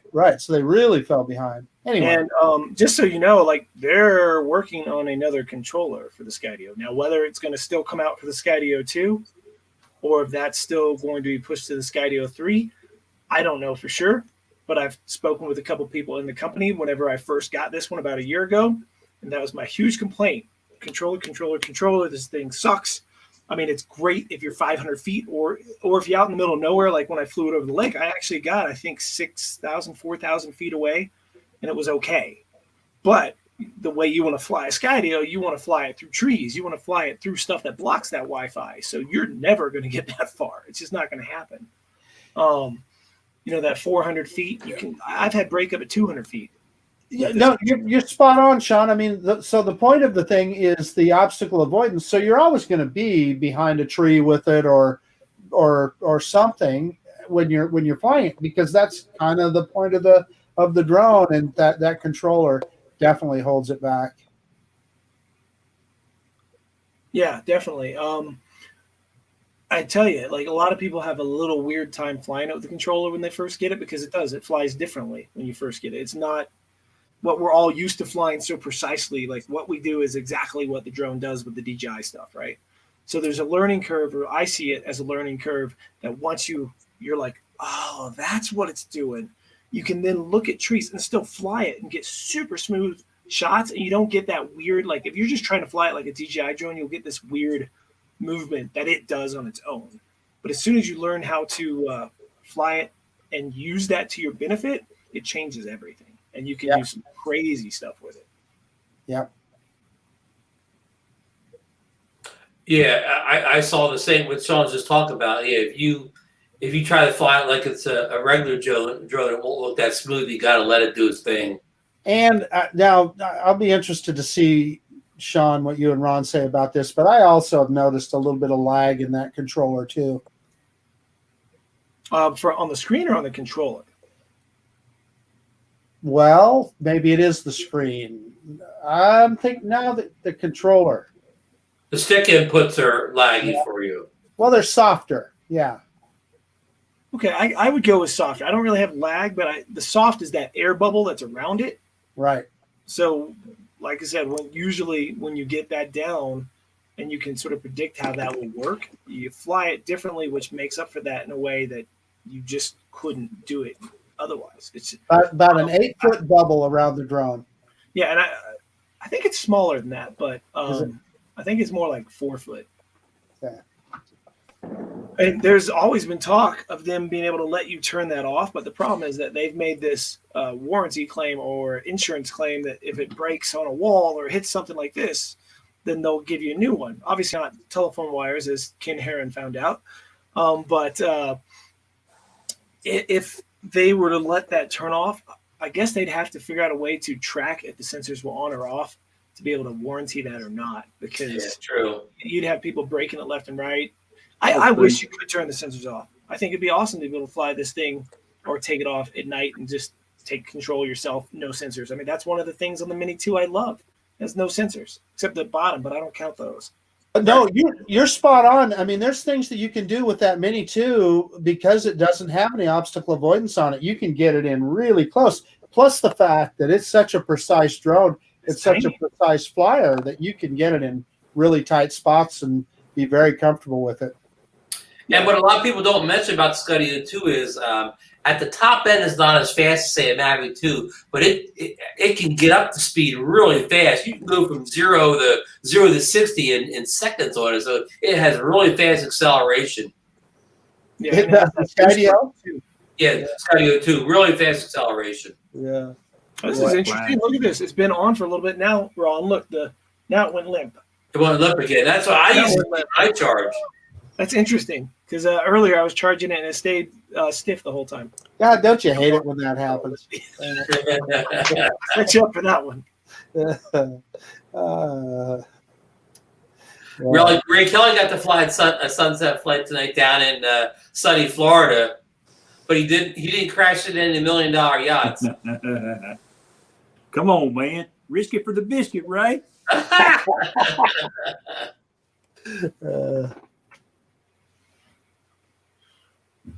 So let's check the football score. We haven't checked in a while. We look like it's we got 35-17 at halftime. Alabama's still up. Okay, how did Marcus have a going away screen? What does he do on StreamYards to be able to do that? Maybe I don't know. That's a good question. Well, I think that's a good question. Because being the guest, you don't have all the options on the right to be able to. Marcus is the guest. I'm the one who hosts it, so he's just the guest. Yeah, so he shouldn't have the option to show a different screen so easily. Well, that's just wrong, Ron Brown. You got to make him be like me and Sean. Yeah, Ron only knows a few buttons or whatever. I'm not up like Lloyd and Mel and all their fancy goings on that show. Mm-hmm. Yeah, that's something you guys know. I'm trying to start doing a first and a third live show on my own thing. Yep. And what I'm trying to make it different is I'm actually, maybe not be the next time. I'm going to be giving away stuff.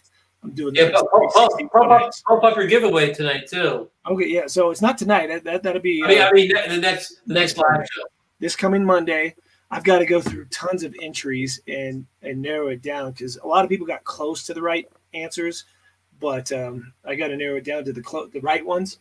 I'm giving away my old Insta360 with a invisible pole so people can go out with a battery and start experimenting and trying to learn how to use the 360 videos for themselves.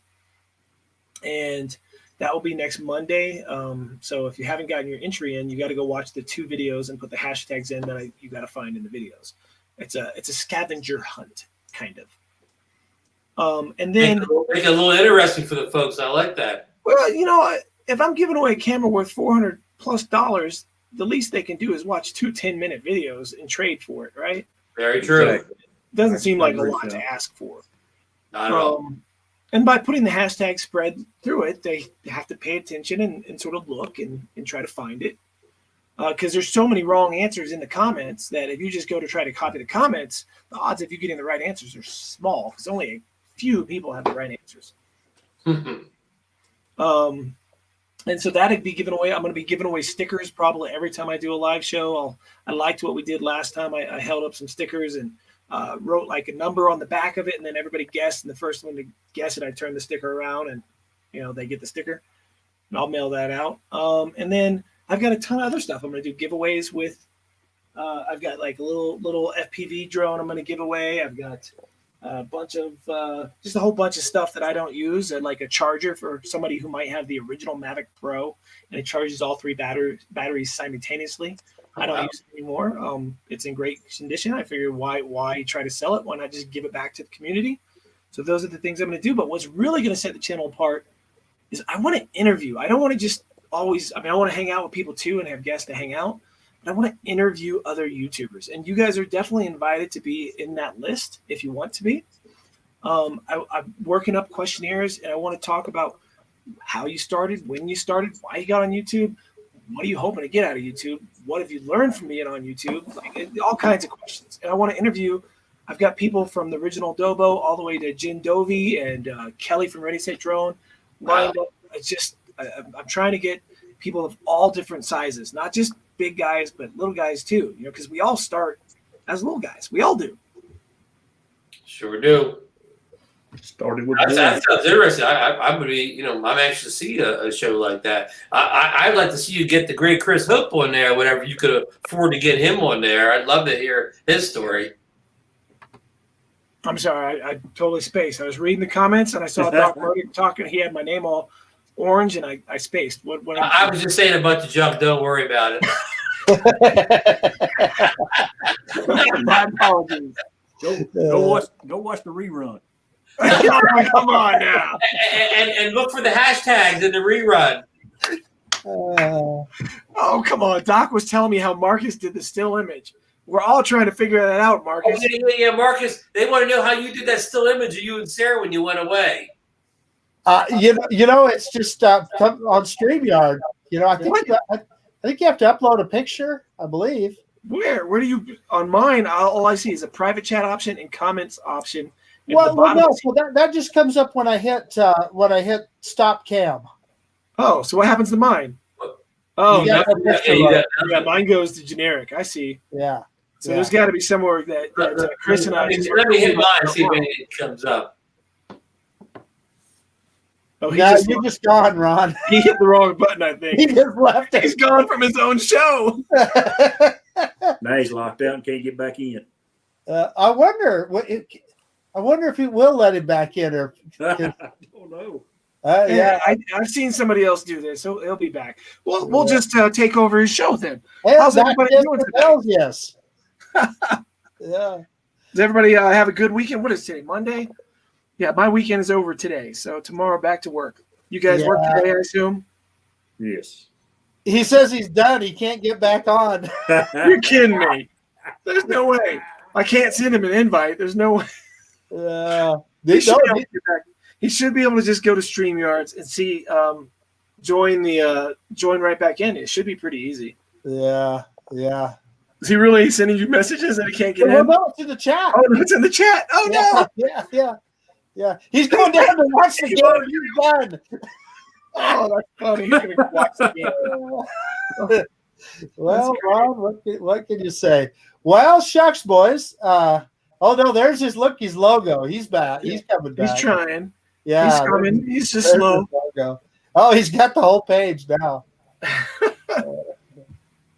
Well, that's funny. Yeah. So your answer your question, Sean, there must. I can't remember when I first logged on to StreamYard. This happened to the Philly Mike one time, and we never got him back in again. Shucks. For the love of God. So here's a question. Has the audio stayed synced this whole time? Yes. It's got to just be that the MacBook is not powerful enough to do a live stream and power the other monitor at the same time. Maybe it's just too much juice. Maybe you need that new M1 Mac they're all talking about. Billy Kyle says it's the bomb. Oh, yeah. I've been watching about that. I've been waiting for them to actually release an iMac version of it. I'm doing the same thing, waiting for the iMac. Well, I'll tell you what. I like the idea of that little mini, for one thing. I've also been debating that, Marcus, because I have that 26-inch monitor, and I could just hook it up to that.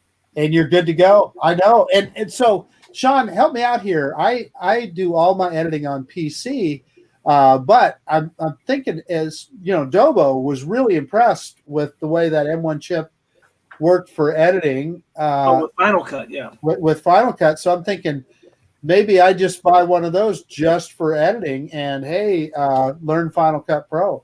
So Final Cut is so geared and working with a Mac that even without the M1, it's so much faster to render and do things with it than Premiere. Now, Premiere has a ton of options. It is a dinosaur of an app. It's huge, right? It's got so much stuff going on with it, which is great. It's great. But for the stuff we're creating on YouTube, we're not making motion pictures here. You know, one of my good friends edits daily content, uses iMovie still. Yeah. Does everything with iMovie and makes really fun, interesting edits just with iMovie. So that's amazing. Yeah. And it's just a matter of learning where to cut a clip, where to put it together, and then when to overlap it so this clip actually goes under this clip. Because that's called a J and an L cut, right? So you get a J cut and an L cut. And if there's a little gap, and you'll notice this when you watch movies, right? People are talking back and forth, and they cut to the other person. Prior to the other person talking, the other person that was talking will finish out a sentence while you're seeing the new person that's about to talk. So that's a J and an L cut to sum it up, basically. And those come in really handy even on our YouTube videos. I do them constantly in my videos. So, Sean, you're using Final Cut, correct? And I know Ron uses Final Cut. I do. I use Final Cut. Yeah. Chris, what do you use for editing? I use a program called Video Pad. Yeah, it's an odd one. It's pretty easy to use. I have to go to YouTube every time I want to use it to get a stream key because it changes every 34th time you use it. It doesn't cost me anything. Huh? I'll be darned. Well, iMovie's free too. So if you do decide to go the Mac route, Marcus, iMovie will come on it. There is no reason for you to jump into Final Cut. Go right to iMovie, learn iMovie. When you get to the point that you're with iMovie and you're like, damn it, I really need to be able to do this other feature that I just can't, then you upgrade to Final Cut. Yeah. There's no reason to go right into Final Cut if you're just jumping over to Mac. iMovie is so easy to use, and you're going to be so impressed once you learn and you downgrade the basics of what you need to do. For most of the stuff you edit, you're not going to need like 10 layers of clips, right? You might need 2 or 3 tops. Sean's so right on this, and if you learn iMovie first, when you make that jump to Final Cut, iMovie is similar enough that it's not a total relearning. It really translates. It's you jump up to the next thing. Where if you try to go from iMovie to something like Premiere, you'd be starting from scratch almost in your learning curve. Yeah, so iMovie is basically a dumbed down version of Final Cut. That makes sense. Even though iMovie created Final Cut by years. Yeah. You know, some actual pros use Final Cut for real movies too. Like Premiere is the standard. Plus, Final Cut is one-time purchase, where Premiere you have to pay like a monthly membership now. Oh yeah. Chloe was smart enough to realize, hey, if we do this, people can't, pass it around to their friends so easy. Right. Or Apple's not so worried about the passed around because it can only be passed around on Apple computers. Yeah. So. I use on my PC. I use Magic's Movie Edit Pro, and it's a pretty good program, and it works well for what I do. And I upgrade it every year, and it's about $70 a year to update it, and I like it fine. But I know it's only going to take me so far, and maybe the time to jump is now. And also, like I said, after watching Dobo's video, he's so impressed with that M1. And to get one of those minis, it's not that expensive. No, it's like $700 for the base model. $700. Yeah. And Marcus, again, don't just jump into Final Cut. Get the mini. It comes with the free iMovie. Yeah. Use it for a little while. And not to be the Apple show here, and but a product like iMovie, you can start an iMovie project on like your phone. Yep. And you could send that project over to the computer version of iMovie, which is more powerful. So you can, it's nice to be able to upgrade a project from a smaller device to a more powerful one with more features. No, it makes sense. So Sean's got Pac-Man going over there. I'll be right back. I'm not playing. That's Ms. Pac-Man. Miss Pac-Man. Sorry. Yeah. My 80s game playing has left me. God, I used to play that for hours and hours on end. I wish I had all the quarters back. I put in a Pac-Man machine. I'd be a rich man now. Exactly. Yeah. So this one on the left is it's probably arcade 1-up. So they're replica versions. They're not like the full $2,000 versions you can buy like at an arcade. You know, they're definitely made of particle board, and they're much cheaper, and they're more fragile, and they're under $500. So you got the Pac-Man here, has Galaga and a few other games, and then they just finally got the license for Miss Pac-Man. But as you can see, they got Dig Dug in it too. Oh, I remember Dig Dug. Oh, That's another classic. Yep. Yeah. Missile Command too. They sell that one too. You can buy one that's Missile Command. I've got Street Fighter up at the studio.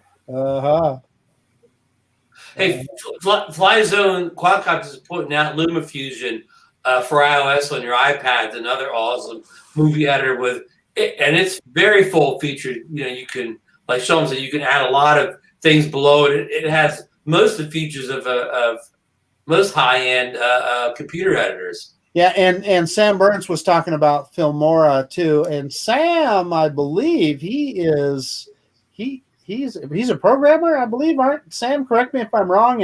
And you work on iOS products, I believe. Yeah, I'm going to fight everybody on this one though, Marcus. If you get the M1 iMovie for at least 2-3 months, okay? I'm with you. After 2-3 months, if you want to upgrade to something else, do it. Yeah. Except pushing DaVinci Resolve. Yeah, if you're a PC guy, I would say DaVinci Resolve. If you're a Mac person, I wouldn't jump on that. I would stick with something that's more Mac friendly. And if you want to, get into this, something more complicated than Final Cut is a hell of a good way to go, especially for YouTube. Keep in mind, we're doing this for YouTube. No, I'm with you. Yeah. I always say I'm not filming Gone with the Wind out there. I'm making a YouTube video. Doc Murdoch says check the Everyday Dad videos on his M1 stuff. Yeah. I just upgraded my lighting for some of my videos here. Is that the Loon Cube? Well, similar. It's the Lytra Torch, they call it. Sam Burns is the Apple developer. Yeah, that's or like Ray Kelly says, an Apple genius. Yeah. The guy at the bar. Yeah. And there's other things also before buying Final Cut. If you use iMovie, like they said, they've mentioned a few other ones that are cheap or whatever. It's not like Final Cut's that expensive. It's only a couple $100 if I recall. Yeah, a couple $100. That's what I'm saying. $299, I believe, Sean. Yeah. So I mean, it's always good to have functionality. But you're at a point where your channel's monetized, right? Yeah, I'm just real close to that 10,000 mark. Nice, man. Congrats. Thank you.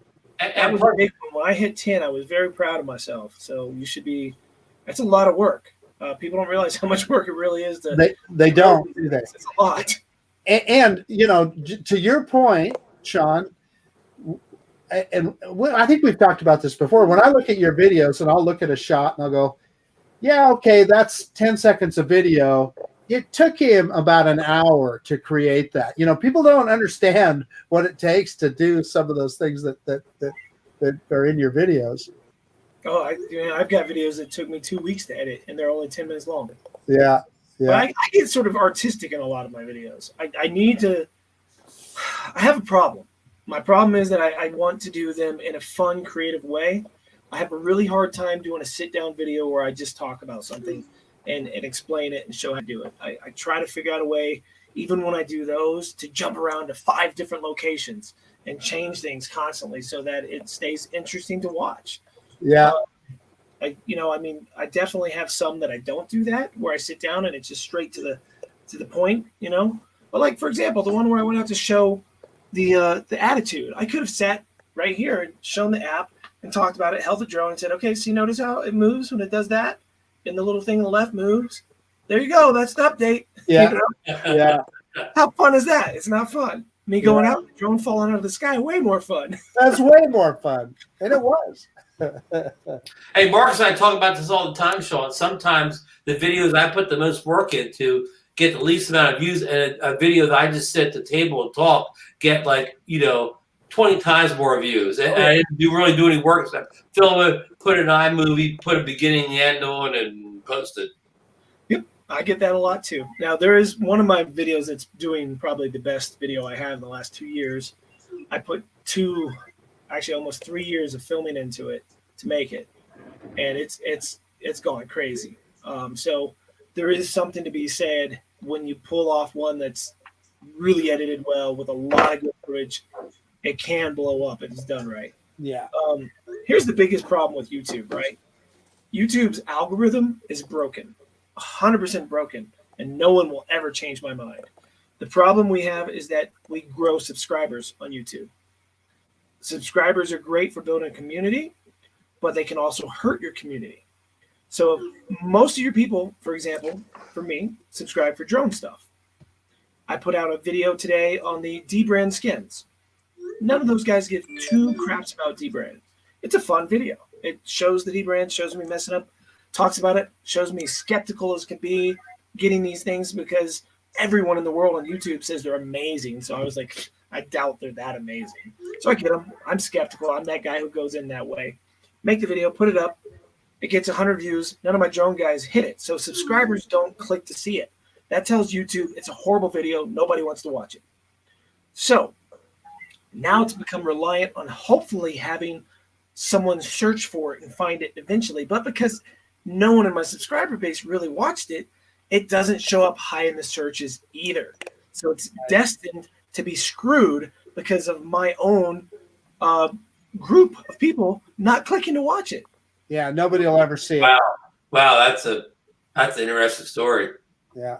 And that's how it is with all videos. So if you do something with a drone that nobody gives a crap and your subscribers don't click it, it's probably going to be one of your less viewed videos. Even if it's something that's made really well and you really got the information out there, you've edited it really well, and maybe it's not a drone, maybe it's an RC car, right? Right. And it's a new RC car that just came out and everyone wants to see it except for your subscriber base. The odds of getting it in front of those people becomes much smaller. I'll give you a good example of that. I did a video the other day on a mobile phone gimbal, and it was a lot of work. Number one, you have to learn how to use the gimbal and all that, and then you have to do all the shots and the table part of it and all that. And I spent a lot of time on it. I think at the most it maybe got 300 views, and so just exactly what you're describing.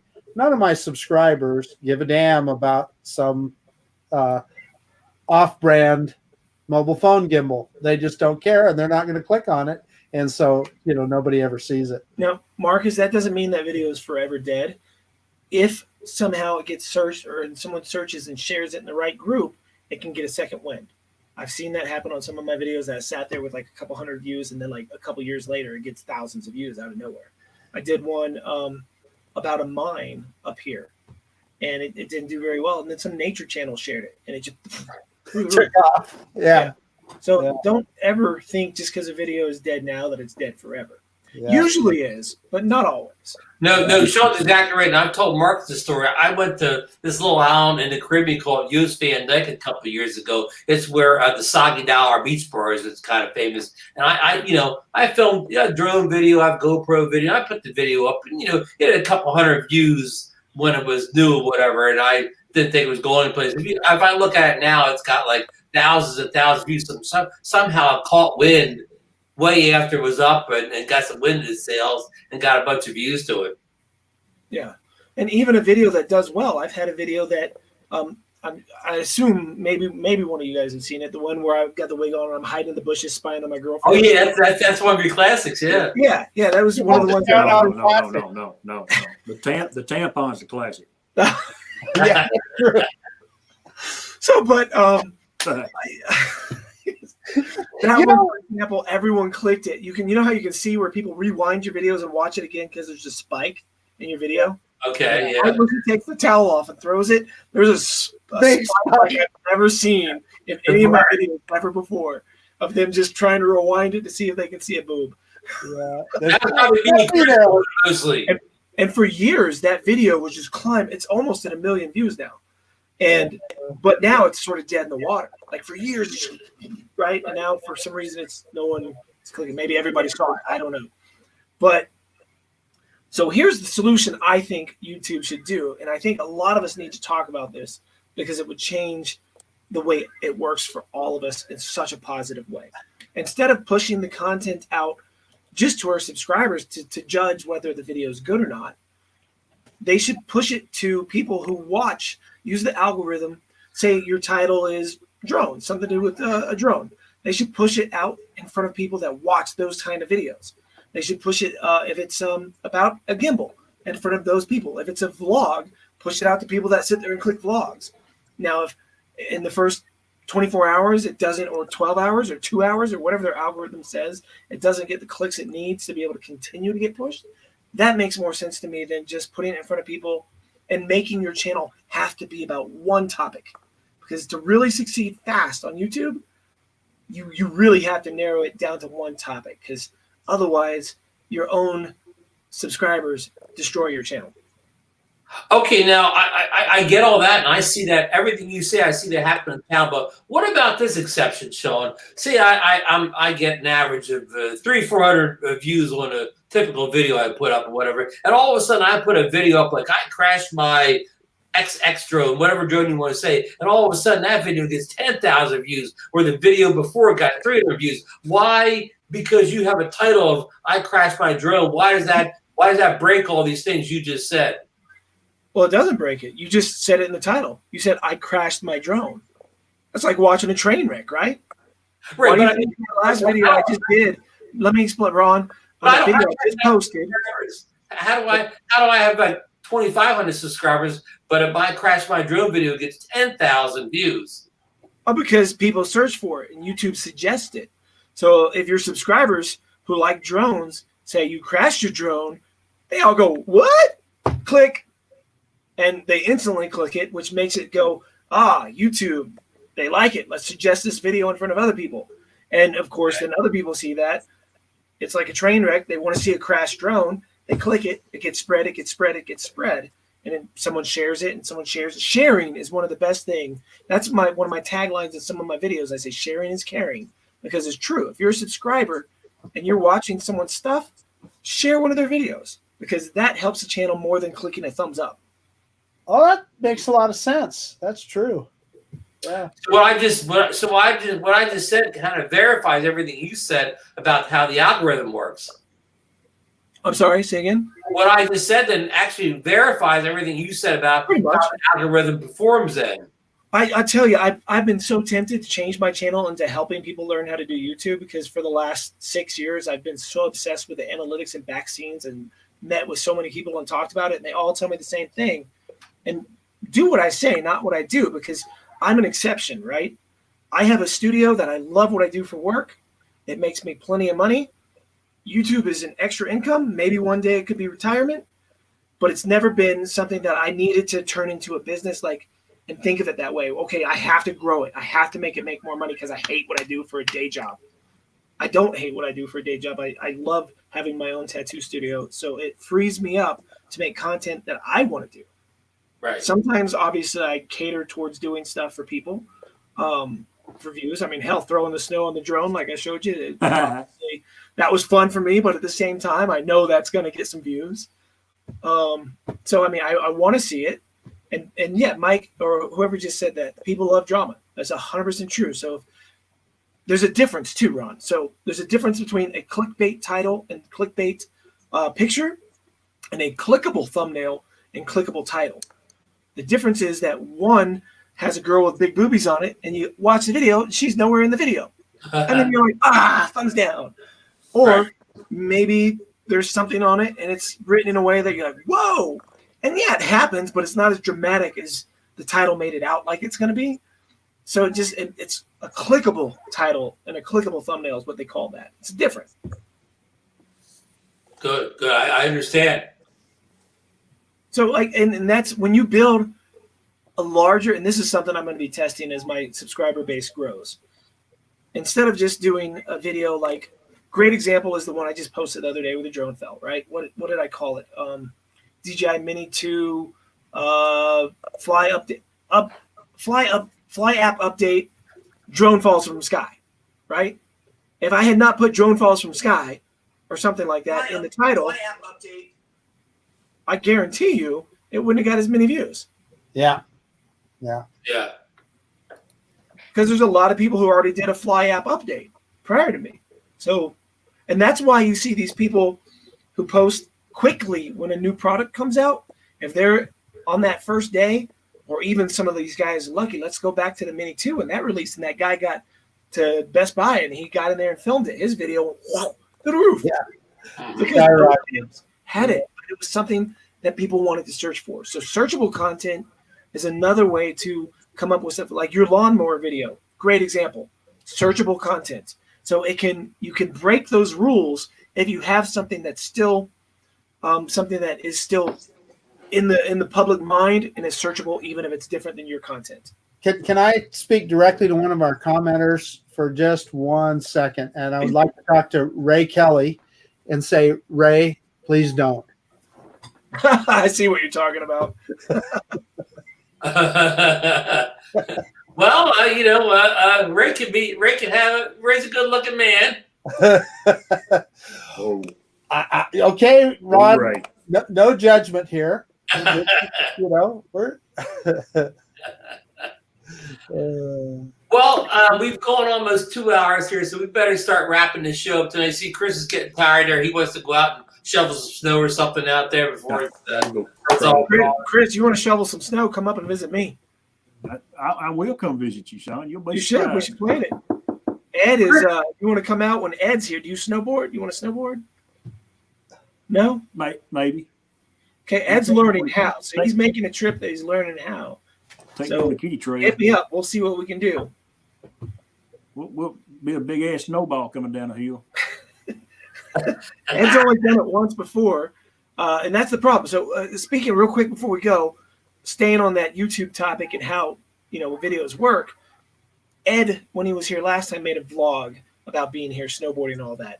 Barely got any views, and he's got how many subscribers? Like 160,000 or yeah. And he barely got views on a vlog about snowboarding because his people don't give a crap about snowboarding. Exactly. Now my channel's weird because I got a mixture of people from all over the place. Some care about one thing, some don't care about another. It's nice because I'm weeding through it all and finding people who are just enjoying becoming to know me and me know them and know the way I edit. And they're liking that. So it doesn't matter what the content is. I'm starting to get those people, which is really awesome. And that's how the community really builds, is they're the ones that don't give a crap what you post. They're there for your lawnmower video, your Skydio video, your Mavic video, your gimbal video, your snowboarding video, whatever it is. They're clicking it just because it's fun for them. Yeah, you're a good filmmaker, and they like to see what you do. Yep. They like your opinion. Right. Or your opinion, right. Because your lawnmower video killed it, didn't it?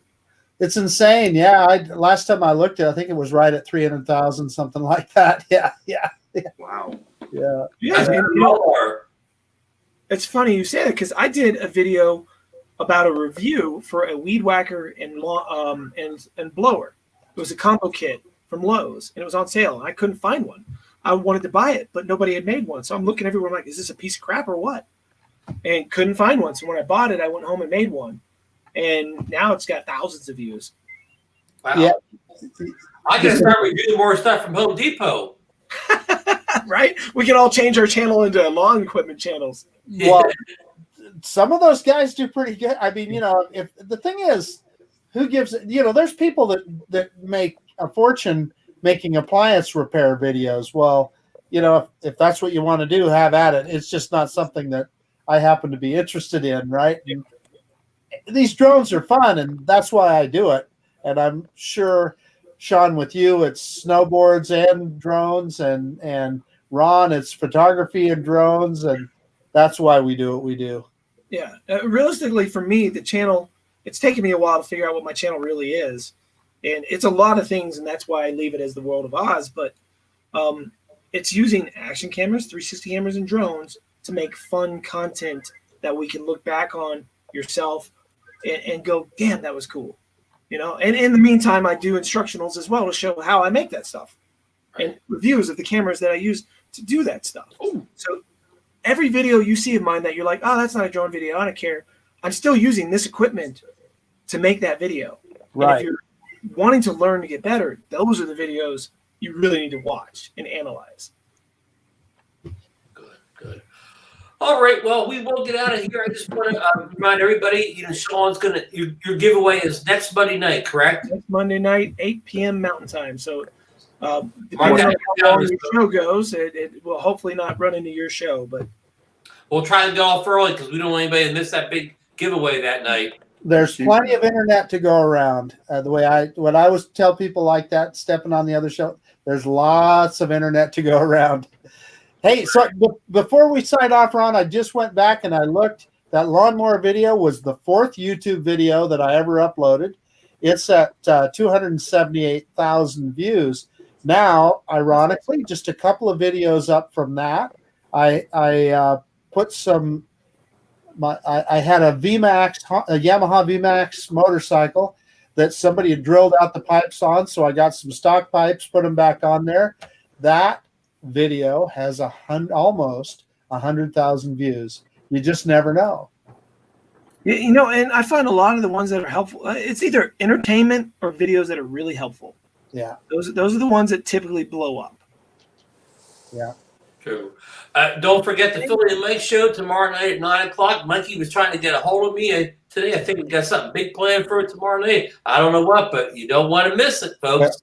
Yeah. And tune into Bill Thomas's Coast to Coast Drone Therapy show on Wednesday night at 8:30 p.m. Eastern Standard Time. Philly and Mike's at 9 p.m. Eastern Standard Time, by the way. We're going to cover some FFA stuff. I'm going to kind of go through what are you guys giggling about? What I missed? Ron always says FFA instead of FAA. Oh, I didn't even. I'm never ever going to get that right. It's like DNA or whatever. But I'll get the blue jacket on when I say it. But we're going to go through some of Road Pilot 101's course. Go through some of his question stuff that night, so it should be kind of a learning session. So I want to thank everybody for coming on the show tonight. Chris Hope joined us for the great weather report from East Texas, and Sean Oz joined us from Dillon, Colorado, with some great information, especially on how to improve a YouTube channel and a lot of great stuff. And Marcus, always great co-host, and I want to thank everybody. We had a lot of people in the chat at one point, but we're getting down there because we ran a little bit too long tonight. But thanks for all the people. If anybody hung in for the whole show, thank you very much, and we will be back next Monday night. Good night, everyone. Thanks for having me, guys. Hopefully you don't mind, Ron. I did, for the guys still here, I did put the falling drone video link in the chat. Oh, great. For which one? The one where the Mini 2 fell out of the sky while I was doing that. Oh, great. That's a good one. All right. Good night, everyone. Thanks again.